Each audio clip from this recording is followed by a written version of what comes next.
Yvette Holt, and I just finished doing the nails for the February issue of NAILPRO magazine. And this is Stephanie Lavery. Yvette, it's so lovely to have you back at NAILPRO again. It's been a while. Yes, it's been 7 years. Wow, time flies when we're having fun. Oh yes, loads of fun. So for this month's cover, because it was February, we wanted to do something for Valentine's Day. And basically that's all I presented you with. So how did you come up with designs? I really wanted to keep with a salon, simple design technique, something that you could do on your clients, get them done. It's feasible, beautiful. So with that, I decided to do some stamping techniques and put different stamps together and layer them and create a classic Valentine's look. So I went ahead and applied tips to the model's nails to give her some length, and I applied a LeChat clear gel over the top of it to give it some strength and to build us a little bit of a curve.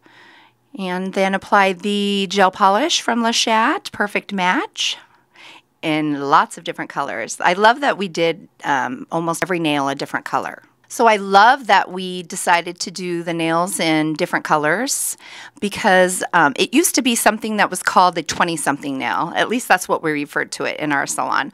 But now everybody's wearing different colors and different designs on the nail. It's not strictly just the 20-somethings anymore. So when you were building the structure of the nail, is this a technique that you would use in the salon, or was this something you just did for the photo shoot? Yes, it's very similar to what I would do in the salon, minus the fact that in a salon I would probably use the powder portion of the gelée system as well to add strength so they would last.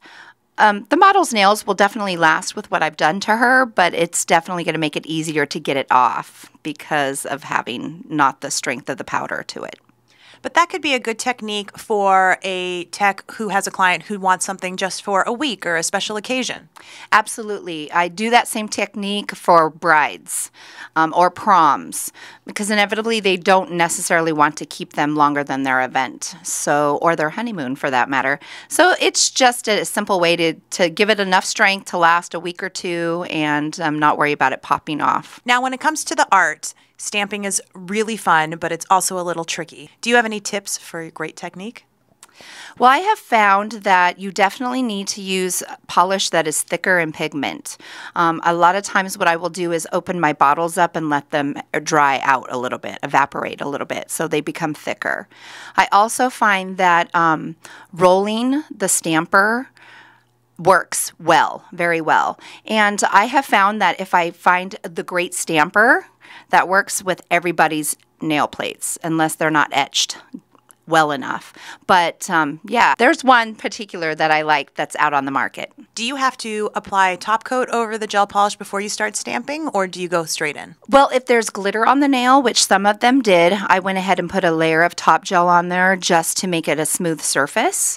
But other than that, no, you just need to be real careful to make sure your gel polish is completely cured because you do need to cleanse the inhibition layer off of it before you stamp on top of it. I noticed on some of the designs you layered stamps. Any tips for doing that kind of technique? I normally would put a layer of top gel over the first stamp. That way you didn't have any errors if you messed up the second stamp. Then you don't have to take the whole design off. One of the things I love most about this set of nails is the color choice because it's not the traditional pinks and reds. Right, right. We went with more of your blue-gray and a black and white, and then it really just had accents of red. We did throw one red nail in there just for funsies. And then once all the designs were complete, you top coated all the nails. Yes, it's best if you do 2 layers of top gel over the top of stamping.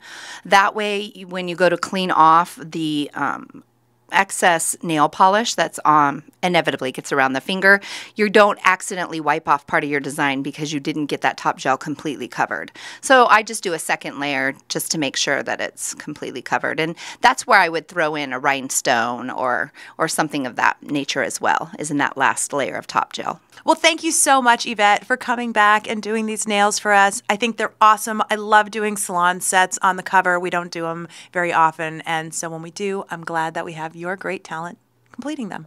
I so appreciate you asking me to do it as well. It was fun.